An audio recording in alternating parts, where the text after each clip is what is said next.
الحمد لله رب العالمين والصلاة والسلام على خاتم النبيين أما بعد فأعوذ بالله من الشيطان الرجيم بسم الله الرحمن الرحيم. Mes chers frères en islam, répétez après moi. As-salatu was-salamu alayka ya Rasulallah wa ala alika wa ashabika ya Habiballah. As-salatu was-salamu alayka ya Nabiyallah wa ala alika wa ashabika ya Nurallah. Nawaitu sunnat al-i'tikaf. J'ai fait l'intention du i'tikaf surérogatoire en étant dans la mosquée. Mes chers frères en islam, avant d'écouter le discours d'aujourd'hui, essayons de faire de bonnes intentions. Car le bien-aimé prophète sallallahu alayhi wa sallam a dit Innamal a'mal binniyat, c'est-à-dire les actions ne valent que par leurs intentions. Donc essayons de faire l'intention que, Inch'Allah, on essaiera d'écouter le discours d'aujourd'hui du début à la fin. On essaiera de mettre en pratique ce que nous entendrons et on essaiera de le propager aux autres également, Inch'Allah Azza wa Jal. On essaiera d'éviter de regarder à droite à gauche ou de jouer avec nos affaires ou de jouer sur le sol pour éviter de perdre les barakas de ce discours, Inch'Allah Azza wa Jal. Mes chers frères en islam, il y a beaucoup de bienfaits à réciter la salat ala nabi, c'est-à-dire le durud sharif qu'on appelle aussi, et en particulier le jour du vendredi. Il est rapporté que le prophète de la Rahma, l'intercesseur de la Ummah, sallallahu ta'ala alayhi wa sallam, a dit celui qui récite 200 salawat ala nabi, celui qui récite 200 fois le durud sharif, sur moi, le jour du vendredi, 200 années de péché lui seront pardonnées. Allahu Akbar. 200 années de péché qui seront pardonnées. Même une personne qui ne vit même pas 50-60 ans, combien il aura fait de péché? Mais là, c'est 200 années de péchés qui seront pardonnés. En général, quand on parle des péchés, et qu'il n'est pas spécifié quoi que ce soit, quand on parle des péchés, on parle des petits péchés. On ne parle pas des grands péchés. Le grand péché, il faut faire tauba pour que ça soit pardonné correctement.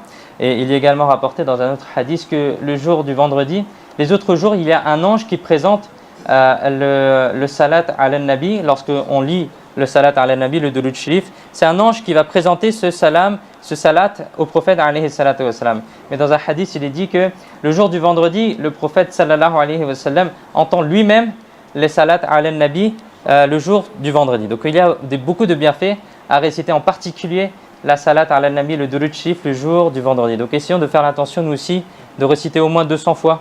Ceux qui peuvent plus, ils récitent plus. Combien ils mettent, comme les pieux prédécesseurs, ils disent combien on mettra de sucre dans notre café, dans notre thé, plus ça sera sucré. Et bien de la même manière, plus on fera de bonnes actions et puis Inch'Allah on en récoltera les bonnes récompenses, Inch'Allah Azza wa Jal. Donc avec amour, avec respect, avec honneur pour le prophète alayhi salatu wa salam, prions sur lui. Sallu ala al-habib, sallallahu ta'ala ala Muhammad, sallallahu alayhi wa sallam. Mes chers frères en islam, quelle chance d'avoir reçu de la part d'Allah Azza wa Jal cette bénédiction qu'est le Jumu'atul Mubarak, c'est-à-dire la journée du vendredi, par amour pour son bien-aimé prophète sallallahu ta'ala alayhi wa sallam.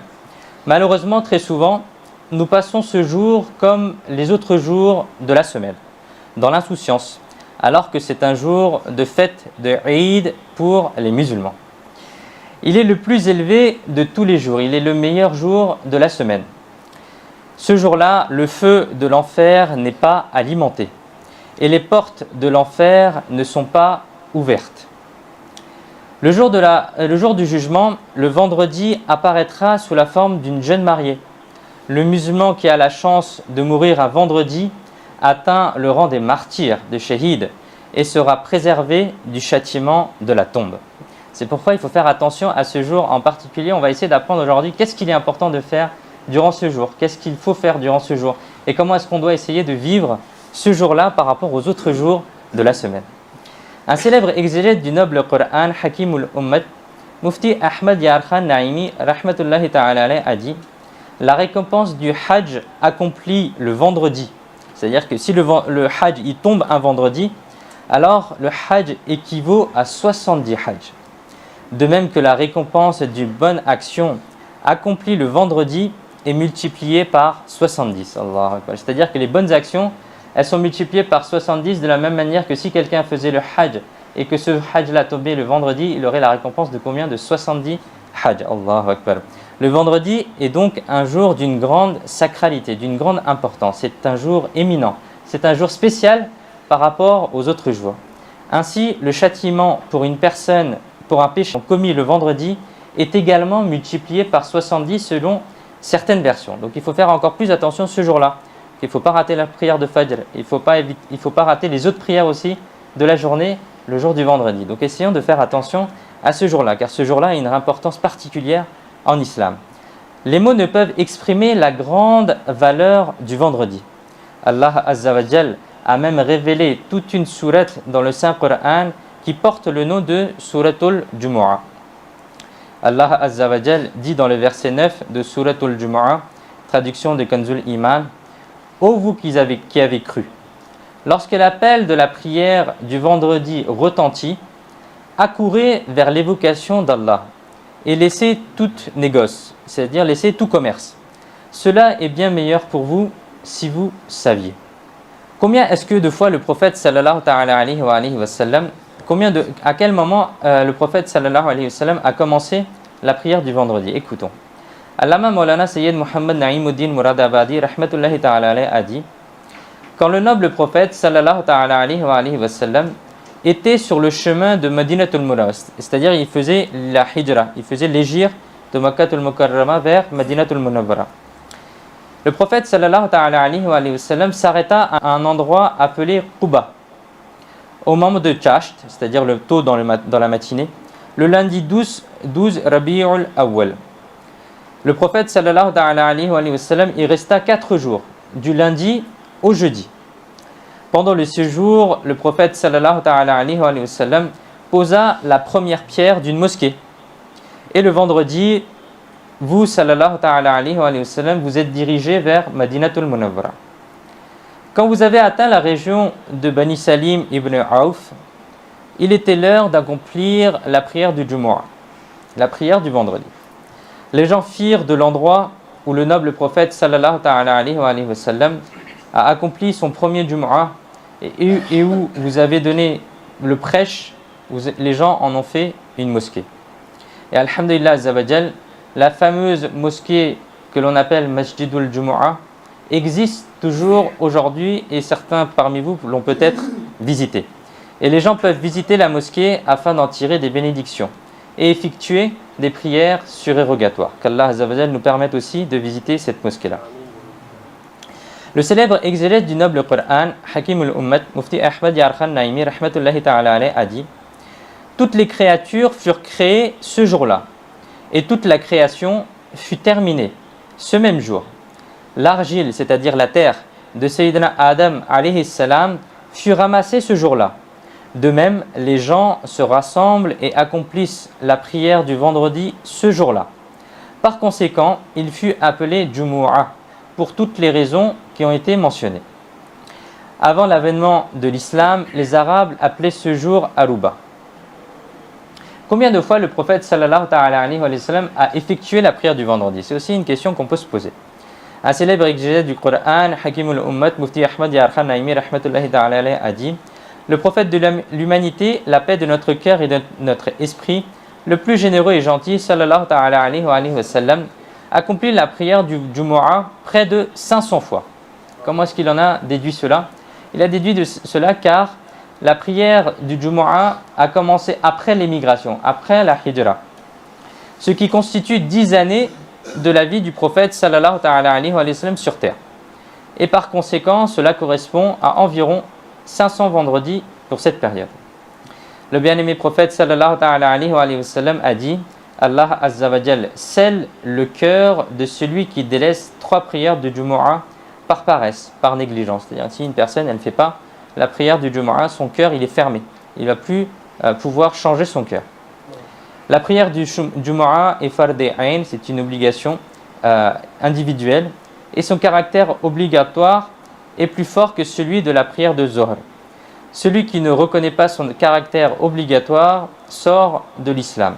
Et par contre, il y a certains détails dans lesquels on ne va pas rentrer pour les pays qui ne sont pas islamiques. Le noble prophète sallallahu alayhi wa sallam a dit: certes, Allah azza wa jal et ses anges prient sur ceux qui portent la imama, c'est-à-dire le turban le vendredi. Donc essayons pour ceux qui le peuvent, pour ceux qui l'ont, pour ceux qui peuvent se le procurer, de porter un imama, comme je l'ai sur la tête là par exemple, c'est un turban. C'est-à-dire que c'est la sunna du prophète sallallahu alayhi wa sallam de porter un turban.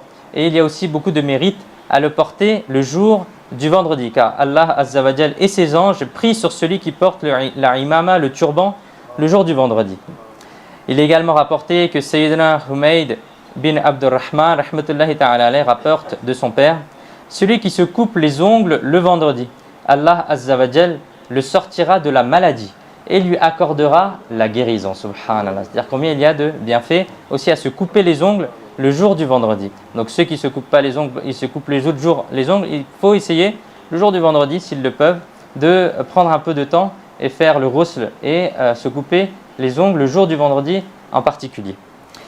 Sadr al-Sharia, Hazrat Allama Maulana Muhammad Amjad Ali A'azami rahmatullahi ta'ala alayhi a dit: un hadith dit que celui qui se coupe les ongles le vendredi, Allah Azza wa Jal le protégera contre la douleur jusqu'au vendredi prochain, plus 3 jours, ce qui donne au total 10 jours. En outre, nous avons cette version: celui qui se coupe les ongles le vendredi, la miséricorde se rapproche de lui et les péchés partent. Sadr al-Sharia, Hazrat Allama Maulana Muhammad Amjad Ali A'azami rahmatullahi ta'ala alayhi a dit: bien qu'il soit préférable de se couper les ongles le vendredi, si les ongles sont trop longs, nous ne devons pas attendre le vendredi, car le fait de se laisser pousser les ongles, c'est-à-dire de les avoir longs, est une cause de diminution de la subsistance. Et il est même rapporté que celui qui ne coupe pas ses ongles pendant plus de 40 jours, il aura des péchés. Donc c'est quelque chose sur lequel il faut faire attention. Il est également dit que le bien-aimé prophète sallallahu alayhi wa sallam a dit: le jour du vendredi, des anges se tiennent à l'entrée de la mosquée afin d'inscrire le nom des arrivants. Celui qui arrive en premier, ils l'écrivent en premier. Et le premier arrivant est comme celui qui donne un chameau en aumône dans le sentier d'Allah Azza wa Jal. Le second qui arrive à la mosquée le vendredi est comme celui qui donne une vache. Puis le suivant est comme celui qui fait don d'un mouton. Puis le suivant est comme celui qui fait don d'une poule. Et enfin, le suivant est semblable à celui qui fait don d'un œuf. Lorsque l'imam s'assoit avant de donner le prêche, c'est-à-dire avant de faire la khutbah, les anges ferment le livre des actions, ferment le registre où ils ont noté les noms de chaque personne qui est rentrée dans la mosquée. Et les anges viennent écouter le prêche. Le célèbre exégète du noble Coran, Mufti Ahmad Yarkhan Naimi rahmatullahi ta'ala alayhi a dit: certains savants disent que les anges se tiennent aux portes de la mosquée depuis l'aube, c'est-à-dire depuis le moment de Fajr, alors que d'autres disent qu'ils attendent depuis le lever du soleil, c'est-à-dire lorsque le soleil se lève, les anges arrivent à la porte de la mosquée. Cependant, l'opinion la plus soutenue est qu'ils arrivent et s'installent lorsque le soleil commence à décliner, c'est-à-dire au début de l'heure de Zohr, car c'est le moment auquel l'heure de Jumu'ah commence. Nous apprenons donc que les anges ont connaissance des noms de chaque arrivant. C'est-à-dire, ils notent les noms, mais pour qu'ils notent les noms, il faut qu'ils connaissent, donc ils ne demandent pas. Mais ce qu'on apprend ici, c'est que les anges ils connaissent les noms des gens. Et gardez en tête que si en premier 100 personnes entrent en même temps dans la mosquée, ils sont tous considérés comme premiers. Hujjatul Islam, Sayyidina Imam Muhammad bin Muhammad al-Ghazali rahmatullahi ta'ala alayhi a dit: au 1er siècle, les gens étaient habitués à aller à la Jami' Mosque, à la Jami' Masjid, c'est-à-dire à la grande mosquée où la prière du vendredi était accomplie. Et ils étaient habitués à aller à la Jami' Masjid au moment du Sehri, au moment du Suhour, c'est-à-dire au moment où on fait avant la prière de Fajr. Et après la prière de Fajr, ils tenaient dans leurs mains des lanternes afin d'aller accomplir la prière de Jumu'ah. C'est-à-dire avant, dans les premiers siècles, comment est-ce que les musulmans faisaient? Dès le moment de Fajr ou avant le moment de Fajr, ils allaient avec des lanternes dans les mains pour aller jusque la mosquée et ils y restaient jusqu'à la prière du Jumu'ah. Il y avait tellement de gens dans les rues qu'on se serait cru un jour de Eid, un jour de fête. Mais malheureusement, cet esprit s'éteignit peu à peu. Ainsi, il est rapporté que la première bid'a, c'est-à-dire l'innovation, introduite en islam fut celle d'abandonner l'habitude de se rendre très tôt le matin à la mosquée Jami'a. D'ailleurs, ça c'est ce que les savants disent, c'est que c'est la première bid'a, la première innovation, c'est d'avoir délaissé cet acte d'aller tôt à la mosquée par les musulmans. Malheureusement, les musulmans n'éprouvent aucune gêne à voir d'autres personnes se rendre vers leur lieu de culte tôt le matin, le samedi et le dimanche. De plus, les personnes attirées par l'accumulation des biens se dirigent très tôt vers le marché afin d'y faire du commerce. Alors pourquoi les personnes tournées vers l'au-delà ne rivaliseraient-elles pas avec de telles personnes? C'est ce que l'imam al-Ghazali rahmatullahi ta'ala alayhi nous incite à faire. Sayyidina Abdullah ibn Abbas radiyallahu ta'ala anhu rapporte que le noble prophète sallallahu ta'ala alayhi wa sallam a dit Al-Jumu'atu hajjul masakin, ce qui signifie la prière du Jumu'ah et le hajj des masakin, c'est-à-dire des démunis. Dans une autre version, il est dit Al-Jumu'atu hajjul fuqara, qui signifie la prière du Jumu'ah et le hajj des fuqara, c'est-à-dire des pauvres. Mes chers frères, il y a beaucoup de bienfaits à se rendre tôt à la prière du Jumu'ah. Et en effet, il est dit que le bien-aimé et béni prophète sallallahu ta'ala alayhi wa sallam a dit sans aucun doute, il y a pour vous chaque vendredi un hajj et une umrah. Par conséquent, celui qui se rend à la prière du Jumu'ah de bonne heure aura une récompense équivalente à celle d'un hajj. Et celui qui attendra la prière de Asr après avoir accompli la prière de Jumu'ah aura une récompense équivalente à celle d'une umrah. Également dit que Hujjatul Islam, Sayyidina Imam Muhammad bin Muhammad al-Ghazali rahmatullahi ta'ala alayhi a dit après avoir accompli la prière du Jumu'ah, il faut rester à la mosquée jusqu'à la prière de Asr. Et il est préférable d'y rester jusqu'à même la prière de Maghrib. Il est dit que celui qui accomplit la prière du Jumu'ah dans la mosquée principale et y reste pour accomplir la prière de Asr aura la récompense d'un hajj. Et celui qui y reste jusqu'à accomplir la prière de Maghrib aura la récompense d'un hajj et d'une umrah. Allahu Akbar. Le noble prophète sallallahu alayhi wa sallam a également dit que le vendredi est supérieur à tous les autres jours. Il est le jour le plus magnifique d'entre tous auprès d'Allah Azza wa Jal, au point d'être supérieur à Eid al-Adha et Eid al-Fitr. Ce jour-là comporte 5 particularités. Première chose, Allah Azza wa Jal a créé Sayyidina Adam alayhi salam le jour du vendredi. Sayyidina Adam alayhi salam a été descendu sur terre le jour du vendredi. Sayyidina Adam alayhi salam, il mourut ce jour-là. Et ce jour, il y a un moment où il n'y a pas un souhait qui ne soit pas exaucé, tant que la demande ne concerne pas quelque chose d'illicite, c'est-à-dire quelque chose de haram. Et dernière chose, le jour du jugement se déroulera aussi un vendredi. Allahu Akbar. Et il n'y a pas un ange, le ciel, la terre, le vent, la montagne, la rivière qui ne craignent pas le vendredi, rapporté dans Sunan Ibn Majah.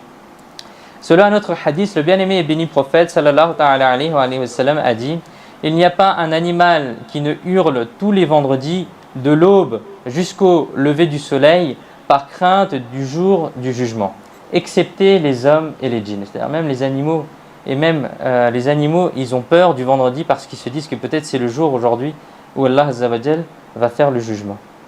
Le noble prophète sallallahu ta'ala alayhi wa sallam a dit le vendredi, il y a un moment où toute invocation du musulman est exaucée par Allah Azza wa Jal. Ce moment est très court. Quel est ce moment? On va essayer de comprendre quel est ce moment. Dans notre hadith, le bien-aimé prophète sallallahu ta'ala alayhi wa sallam a dit le vendredi, cherchez ce moment entre Asr et le coucher du soleil. C'est-à-dire entre le moment de Asr et le moment de Maghrib. Il faut essayer de faire dua pour que on soit parmi ceux qui soient exaucés et que l'invocation est exaucée. Sadr al-Sharia, Maulana Muhammad Amjad Ali A'azami rahmatullahi ta'ala alayhi a déclaré il y a 2 avis très forts concernant le moment où l'invocation est exaucée le vendredi. Première version, c'est quoi? C'est à partir du moment où l'imam s'assoit pour le prêche jusqu'à la fin de la prière.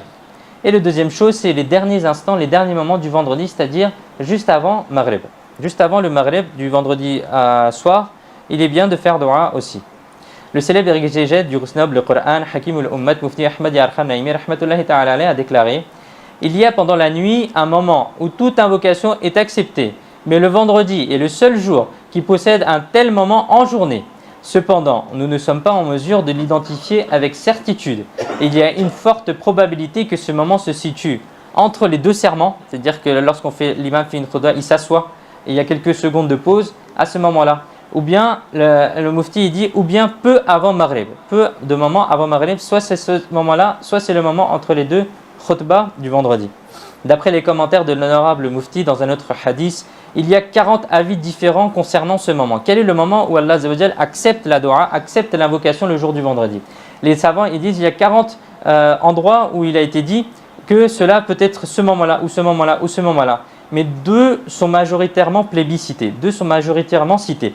Un premier avis indique que ce moment se situe entre les deux serments du vendredi, tandis que l'autre se porte davantage sur le coucher du soleil, c'est-à-dire juste avant Maghrib. Et en effet, Sayyidatuna Fatima Zahra radiyallahu ta'ala anha avait pour habitude de s'asseoir dans sa hujra, c'est-à-dire dans sa petite chambre, peu de temps avant le coucher du soleil le vendredi, et demandait à Fida, sa servante, de rester dehors. Ainsi, cette dernière pouvait la prévenir dès que le soleil commencerait à se coucher. Et Sayyida Fatima Zahra radiyallahu ta'ala anha levait ses mains bénies pour faire des invocations, pour faire dua au moment de Maghrib.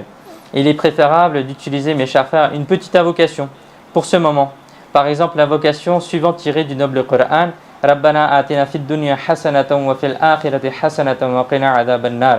Ça, c'est une petite dua qui est citée, qui est dite dans le Saint Coran, qu'il est bien d'utiliser parce qu'elle englobe beaucoup de choses. Et comme on va faire dua pendant un petit court moment, ça englobe beaucoup de choses. Qu'est-ce que ça signifie? Ça signifie, ô mon Seigneur, accorde-moi une belle part ici-bas et une belle part dans l'au-delà, et protège-nous du châtiment du feu. Amin. On peut aussi réciter la salat ala nabi, le durud sharif, avec l'intention de l'invocation, car elle est une magnifique invocation. Il est préférable entre les deux serments d'invoquer dans son cœur, de ne pas lever les mains et de ne prononcer aucun mot, car on reste dans la khutbah du vendredi. Le noble prophète sallallahu alayhi wa sallam a également dit, durant les 24 heures du vendredi, il ne s'écoule pas une heure sans qu'Allah Azza wa Jal ne préserve de l'enfer 600 000 personnes qui y étaient vouées. Allahu Akbar. 600 000 personnes qui étaient promises à l'enfer sont délivrées le jour du vendredi à chaque heure. Ce qui fait un total de près de 14 400 000 personnes sont délivrées de l'enfer tous les vendredis, mes chers frères. Allahu Akbar. Donc essayons de faire attention à l'importance de ce jour. Comment est-ce qu'il est important et comment nous, est-ce qu'on le passe? Est-ce qu'on le passe correctement? Est-ce qu'on le passe comme on devrait le passer? Ou est-ce qu'on le passe dans la négligence ou on le passe comme n'importe quel autre jour? Donc essayons nous aussi de faire attention à ce jour-là. Et le bien-aimé prophète sallallahu alayhi wa sallam a dit, celui qui meurt au cours de la journée ou pendant la nuit du vendredi, c'est-à-dire la nuit entre jeudi soir et vendredi matin, celui qui meurt dans la journée du vendredi ou pendant la nuit du vendredi sera préservé du châtiment de la tombe et sera ressuscité avec le sceau des martyrs le jour du jugement. Subhanallah. Il est également dit de Sayyidina Salman al-Farsi radiyallahu ta'ala anhu. Il rapporte que le noble prophète sallallahu alayhi wa sallam a dit, celui qui prend le bain le vendredi, se purifie au mieux, applique de l'huile et met du parfum, puis se dirige vers la mosquée pour accomplir la prière, qui ne soit pas la cause de la séparation de deux personnes, c'est-à-dire il n'essaye pas de s'asseoir entre deux personnes, et qu'il accomplisse la prière qui est écrite pour lui, qu'il reste silencieux pendant la khutbah de l'imam, ses péchés commis entre ce vendredi et le précédent lui seront pardonnés. Subhanallah, rapporté dans Sahih Bukhari. Sayyidina Siddiq al-Akbar, Sayyidina Abu Bakr al-Siddiq radiyallahu ta'ala anhu et Sayyidina Imran bin Hussein radiyallahu ta'ala anhuma ont rapporté que le noble prophète sallallahu alayhi wa sallam a dit, celui qui prend un bain le vendredi, ses péchés et ses mauvaises actions sont effacés. Et lorsqu'il se rend à la mosquée pour prier à pied, 20 bonnes actions sont écrites pour chaque pas. Dans une autre version, la récompense est de 20 années de bonnes actions pour chaque pas. Et lorsqu'il finit de prier, la récompense est de 200 années d'adoration. Subhanallah, 200 années d'ibadah. Il est également dit que le bien-aimé prophète sallallahu alayhi wa sallam a dit, les actions sont présentées à Allah Azza wa Jal chaque lundi et chaque jeudi. Chaque lundi et chaque jeudi, nos actions sont présentées à Allah Azza wa Jal. Alors qu'elles sont présentées au prophète alayhi salatu wassalam et aux parents tous les vendredis. Tous les vendredis, qu'est-ce qui se passe? Nos actions sont présentées à nos parents et au prophète que l'on a. Satisfaits de bonnes actions, la beauté et l'éclat de leur visage augmentent. C'est-à-dire, s'ils sont satisfaits, les parents, s'ils sont contents, nos parents dans leur tombe, alors le visage il est encore plus illuminé, ils sont encore plus contents. Craignez donc Allah Azza wa Jal et ne faites pas de peine à ceux qui sont décédés, en commettant des péchés. Allah. C'est-à-dire que si les parents ou le prophète alayhi salatu wassalam, il apprend le vendredi qu'on a fait des mauvaises actions, ils deviennent tristes. Ils ont de la peine pour nous. Et c'est pour ça qu'il faut éviter aussi les péchés. Sayyidina Abu Sa'id radiyallahu ta'ala anhu a rapporté que le noble prophète sallallahu ta'ala alayhi wa sallam a dit: celui qui accomplit 5 actions en une journée, Allah Azza wa Jal inscrira son nom parmi les habitants du paradis. Quelles sont ces actions? Première chose, visiter une personne malade le vendredi. Deuxième chose, assister à une salatul janaza, à une prière funéraire le vendredi. Troisième chose, jeûner le vendredi. Quatrième chose, effectuer la prière du Jumu'ah. Et cinquième chose, libérer un esclave. Sayyidina Abu Umama radiyallahu ta'ala anhu a rapporté que le noble prophète sallallahu ta'ala alayhi wa sallam a dit: celui qui accomplit la prière du Jumu'ah, jeûne le même jour, visite une personne malade, se rend à une janaza et assiste à un nikah, c'est-à-dire à un mariage, le paradis lui sera destiné. Subhanallah. Pour reprendre ce hadith, est-ce qu'il est bon de jeûner uniquement le vendredi? Il est rapporté qu'il est makruh tanzihi, c'est-à-dire c'est un petit makruh de jeûner uniquement le vendredi ou le samedi. Toutefois, si le vendredi ou le samedi tombe un jour sacré, comme le 15 Sha'ban ou le 27 Rajab, il n'y a pas de mal à jeûner ces jours-là. Le noble prophète sallallahu ta'ala alayhi wa sallam a dit: le vendredi est un jour de Eid, c'est un jour de fête pour vous. Ne pas jeûner ce jour-là, sauf si vous jeûnez le jour qui précède ou celui qui suit le vendredi. Allah Hazrat l'imam Ahmad al-Zakhan rahmatullahi ta'ala alayhi a dit: il est rapporté que le jeûne du vendredi avec celui du jeudi ou du samedi est équivalent à 10 000 ans de jeûne. Mes chers frères, il a été questionné aussi sur le jour du vendredi. Jeûner le jour du Jumu'ah n'est pas toujours makruh, c'est-à-dire c'est pas toujours déconseillé. Il l'est lorsque celui qui le jeûne considère le vendredi comme un jour spécial pour le jeûner. C'est-à-dire si quelqu'un fait spécifiquement le jeûne le jour du vendredi, il dit moi c'est vendredi, tous les vendredis je jeûne, ou bien je jeûne parce que c'est vendredi, ça c'est makruh, ça c'est quelque chose qui n'est pas recommandé, c'est quelque chose qui est plutôt blâmable. Voici une question-réponse à ce sujet, extrait de Fatawa Rezevia, volume 10, page 559. La question qui a été posée est: quel est l'avis des savants islamiques, quel est l'avis des savants musulmans concernant le jeûne surérogatoire du vendredi? Une personne jeûnait ce jour, mais dans l'après-midi, une autre personne le força à rompre son jeûne, en disant que le Jumu'ah est un Eid, est une fête pour les musulmans, et qu'il est makruh de jeûner ce jour-là. Quelle est la réponse du Mufti? Il dit que jeûner le vendredi avec l'intention que le jeûne du vendredi soit recommandé est makruh. Mais ce caractère détestable n'est pas fort au point de rompre le jeûne de la personne qui jeûne. De plus, si l'intention n'était pas liée spécifiquement au vendredi, ce n'est pas détestable. Si la personne faisant la remarque au jeûneur n'avait pas connaissance de cette intention détestable, alors son objection est totalement ridicule. Et rompre le jeûne est une provocation du point de vue de la charia. C'est-à-dire si quelqu'un a commencé le jeûne du vendredi, il ne va pas le rompre simplement parce que voilà, c'est makruh, etc. Il doit continuer son jeûne s'il a commencé par ignorance. Même s'il était au courant du caractère détestable de cet acte, lui faire part de son avis aurait été largement suffisant. C'est-à-dire on va simplement lui dire que le vendredi, c'est pas simplement bien de jeûner uniquement le vendredi parce que c'est le vendredi. Et il n'est pas du tout nécessaire de forcer le jeûneur à rompre son jeûne. Cela n'est pas permis. Exception faite pour les parents. Les parents peuvent forcer leurs enfants à rompre le jeûne s'il y a une raison valable, à condition que le jeûne soit surérogatoire. C'est-à-dire à condition, on parle ici uniquement du jeûne surérogatoire, du jeûne qui est nafla. La personne qui rompt le jeûne et la personne qui l'oblige à cela ont tous deux commis un péché. Le rattrapage du jeûne est obligatoire pour celui qui l'a rompu. Aucune expiation, c'est-à-dire aucun kafara, n'est requise. Wallahu ta'ala a'lam. Sallu ala al-Habib, sallallahu ta'ala ala Muhammad, sallallahu alayhi wa alihi wa sallam. Mes chers frères en islam, il y a aussi des bienfaits à visiter les tombes le vendredi. Le prophète de l'humanité, la paix de notre cœur et notre esprit, le plus généreux et gentil, sallallahu ta'ala alayhi wa sallam, a dit: celui qui visite la tombe d'un ou de ses deux parents tous les vendredis, Allah Azza wa Jal lui pardonnera ses péchés et il sera inscrit comme étant une personne qui traite ses parents avec courtoisie. Allahu Akbar. Il est bien aussi de réciter du Coran lorsque l'on va à la tombe de ses parents. En effet, le bien-aimé et béni prophète sallallahu ta'ala alayhi wa sallam a dit: celui qui visite la tombe de ses parents ou de l'un d'entre eux le vendredi et il récite la sourate Yasin se verra pardonné. Le noble prophète sallallahu alayhi wa sallam a également dit: celui qui visite la tombe d'un ou deux de ses parents tous les vendredis et y récite la sourate Yasin, Allah Azza wa Jal lui accordera un pardon équivalent au nombre total de lettres qu'il y a dans la sourate Yasin. Allahu Akbar. Mes chers frères en islam, celui qui visite la tombe d'un ou deux de ses parents décédés le vendredi et y récite la sourate Yasin sera couronné de succès. Alhamdulillahi Azza wa Jal. Si on essaie de comprendre combien est-ce qu'il y a de lettres, parce que le prophète sallallahu alayhi wa sallam, il a dit quoi? Il a dit si la personne elle sera pardonnée par le nombre total de lettres qu'il y a dans Surat Yasin. Et si on essaie de compter combien est-ce qu'il y a de lettres, dans Surat Yasin, il y a 5 recours, 83 versets, 729 mots et 3000 lettres. Si ces chiffres sont exacts auprès d'Allah Azza wa Jal, alors la récompense sera équivalente à 3000 maghfirah. Allahu Akbar. Le noble prophète sallallahu alayhi wa sallam a dit: celui qui récite la Surat Yasin pendant la nuit du vendredi, c'est-à-dire la nuit qui précède la journée du vendredi, la nuit entre jeudi et vendredi, sera pardonné. Il faut visiter les tombes le vendredi, car les âmes se réunissent en ce jour. Puis, de plus, le feu de l'enfer n'est pas alimenté ce jour-là.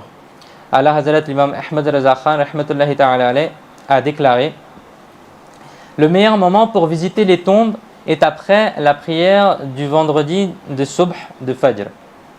Sayyidina Abdullah ibn Umar radiyallahu ta'ala a rapporté que le noble prophète sallallahu alayhi wa sallam a dit: celui qui récite Surat al-Kahf le jour du vendredi, une lumière brillera de ses pieds qui s'élèvera jusqu'au ciel, qui l'éclairera le jour du jugement et sera pardonné des péchés commis entre les deux vendredis. Sayyidina Abu Sa'id radiyallahu ta'ala a rapporté que le noble prophète sallallahu alayhi wa sallam a dit: celui qui récite Surat al-Kahf le vendredi bénéficiera du nour, c'est-à-dire de la lumière, jusqu'au vendredi prochain. Dans une autre narration, il est dit: pour celui qui récite Surat al-Kahf pendant la nuit du vendredi, du nour, c'est-à-dire de la lumière, brillera à son endroit jusqu'à la Kaaba bénie. Jusqu'à la Kaaba sacrée, il y aura du nour. Sayyidina Abu Umama radiyallahu ta'ala anhu a rapporté que le noble prophète sallallahu alayhi wa sallam a dit: celui qui récite Surat ad-Dukhan Hamim le vendredi ou durant la nuit du vendredi, c'est-à-dire la nuit entre jeudi et vendredi, Allah Azza wa Jal érigera pour lui une maison au paradis. Et dans une autre version, il est dit qu'il sera pardonné. Le noble prophète sallallahu alayhi wa sallam a dit: celui qui récite Surat ad-Dukhan, c'est-à-dire Hamim, la nuit, 70 000 anges demanderont pardon pour lui. Subhanallah. Il est également dit de Sayyidina Malik ibn Anas radiyallahu ta'ala anhu a rapporté que le bien-aimé prophète sallallahu alayhi wa sallam a dit: celui qui récite 3 fois Astaghfirullah alladhi la ilaha illahu wa atubu ilayh avant la prière du Fajr du vendredi verra ses péchés pardonnés, fussent-ils aussi nombreux que l'écume de l'océan. Mes chers frères en islam, il y a beaucoup de bienfaits à prier et à faire attention au jour du vendredi. Allah Azza wa Jal a dit dans le verset 10 de Surat al-Jumu'ah, traduction des Kanzul Iman: et lorsque la prière est terminée, dispersez-vous sur terre, recherchez la grâce d'Allah et invoquez beaucoup Allah afin que vous prospériez. Allama Maulana Sayyid Muhammad Na'imuddin Muradabadi rahmatullahi ta'ala alayh a commenté le verset précité dans Kanzul Irfan. Après avoir accompli la prière du Jumu'ah, vous pouvez vous occuper en allant travailler ou être récompensé en apprenant les sciences religieuses, en visitant un malade, en vous rendant à des funérailles, à une salat al-janaza, en visitant des savants ou en accomplissant toute autre bonne action. Assister à une assise de sciences religieuses après la prière du Jumu'ah est préférable. D'ailleurs, Hujjatul Islam, Sayyidina Imam Muhammad bin Muhammad al-Ghazali rahmatullahi ta'ala alayhi a rapporté que Sayyidina Anas bin Malik radiyallahu ta'ala anhu a dit: ce verset ne concerne pas uniquement le commerce et le travail. Cela concerne plutôt la quête de sciences religieuses, visiter les frères, visiter les malades, assister aux funérailles et effectuer d'autres activités comme celle-là. Mes chers frères en islam, il y a 11 conditions à réunir pour que la prière du Jumu'ah soit obligatoire, soit wajib. Si une seule d'entre elles n'est pas remplie, elle ne sera pas fard, elle ne sera pas obligatoire. Cependant, si quelqu'un accomplit tout de même cette prière, sa prière reste valide. Et il est préférable pour un adulte sain d'esprit d'accomplir la prière. Si un mineur prie la prière du Jumu'ah, elle sera considérée comme une prière nafl, car la prière n'est pas obligatoire pour lui. Qu'Allah Azza wa Jal ils nous permettent de retenir ce que nous avons entendu et d'essayer de passer ce vendredi pas comme les autres jours de la semaine. C'est vrai qu'on travaille dans notre pays, il y en a qui vont à l'école, il y en a qui ont d'autres activités. Pour ceux qui ont une journée de libre le vendredi, qu'ils essaient de venir tôt à la mosquée. Et ceux qui ceux qui travaillent, ceux qui vont à l'école, ils font quoi? Le matin, avant de partir, de sortir de la maison, ils font le ghusl. Ils essaient de se couper les ongles, ils essaient de se parfumer pour que lorsqu'ils vont venir à la mosquée le vendredi, Inch'Allah, ils vont pouvoir profiter des barakas et des bienfaits qui ont été cités dans les ahadiths. Il est bien aussi de réciter Surat Yasin, Surat Ad-Dukhan, etc. durant les jours qui ont été cités. Donc essayons de faire quelques efforts. Si quelqu'un faisait déjà cela, qu'il augmente ses bonnes actions. Si quelqu'un ne faisait pas ces choses-là, qu'il essaye de faire l'intention, à partir du vendredi prochain, Inch'Allah, je vais essayer de faire ces bonnes actions, au moins un petit peu. On essaie de faire selon notre capacité, Inch'Allah. Celui qui faisait un petit peu, il augmente un petit peu. Celui qui faisait déjà quelque chose, il essaie d'augmenter encore un petit peu, etc. etc. On essaie d'augmenter étape par étape, Inch'Allah, pour essayer d'avancer vers Allah Azza wa Jal et obtenir son agrément, Inch'Allah Azza wa Jal. Qu'Allah Azza wa Jal fasse que ces paroles rentrent dans notre cœur et qu'ils soient une source de changement pour nous. Amin. Quelques rappels par rapport au vendredi. Il est rapporté dans un hadith de Tirmidhi, celui qui, le jour de vendredi, enjambe les gens, il a construit un pont entre lui et l'enfer. Astaghfirullah. Une des significations de ce hadith est que les gens marcheront sur lui pour entrer en enfer. C'est-à-dire que le jour du vendredi, lorsque la khutbah commence, on s'assoit là, on trouve de la place et on ne commence pas à faire un pas même pour avancer. Là, on trouve de la place. Dès qu'on rentre dans la mosquée, on s'assoit et on n'essaie pas d'enjamber ou de passer par-dessus ses autres frères. Deuxième chose, s'asseoir en direction du khatib, c'est-à-dire celui qui fait la khutbah et la sunna des sahaba. C'est-à-dire lorsqu'on est on ne casse pas les rangs pour éviter de créer un peu de désordre lorsqu'on va faire la prière. On essaie de ne pas casser les rangs et on se tourne un petit peu vers le khatib, vers l'imam pour accomplir la sunna des sahaba. Troisième chose, les pieux prédécesseurs, rahimahullah al-matin, ont dit durant la khutbah, asseyez-vous comme vous vous asseyez durant la prière. Durant le premier khutbah, attachez vos mains comme on le fait durant la prière. Durant la deuxième khutbah, passez vos mains sur vos jambes près des genoux, comme vous mettez vos mains dans la prière. Si vous faites cela, vous recevrez la récompense d'avoir accompli 2 raka'a, 2 unités de prière, Inch'Allah. Quatrième chose, le revivificateur du siècle dernier, l'imam Ahmad Reza Khan, alayhi rahmatur rahman, a dit lorsque vous entendez le nom béni du prophète, sallallahu alayhi wa sallam, durant la khutbah, priez sur lui dans vos cœurs, car rester silencieux durant la khutbah est un fard, c'est une obligation. Il est rapporté dans Durr Mukhtar, durant la khutbah, il est haram, il est interdit de manger, de boire, de parler, même si c'est pour dire subhanallah ou de dire une bonne parole. Dernière chose, le revivificateur du siècle dernier, l'imam Ahmad Reza Khan, rahmatullahi ta'ala, a dit durant la khutbah, tourner la tête pour regarder ailleurs est également haram, c'est également interdit. C'est-à-dire que la prière du Jumu'ah, c'est comme la khutbah du Jumu'ah, c'est comme si on était en prière et on n'a pas à faire un autre acte que de rester silencieux et d'être comme si on était en prière. On n'a pas le droit de regarder à droite à gauche, on n'a pas le droit de parler, on n'a pas le droit de manger, on n'a pas le droit de dire quoi que ce soit et on reste silencieux, Inch'Allah. Qu'Allah Azza wa Jal fasse qu'on puisse être respectueux de la khutbah et qu'Allah Azza wa Jal accepte notre prière aussi. Amin. Bijahi khatam al-nabiyyin sallallahu ta'ala alayhi wa sallam. Sallu ala al-habib sallallahu ta'ala ala Muhammad sallallahu alayhi wa sallam.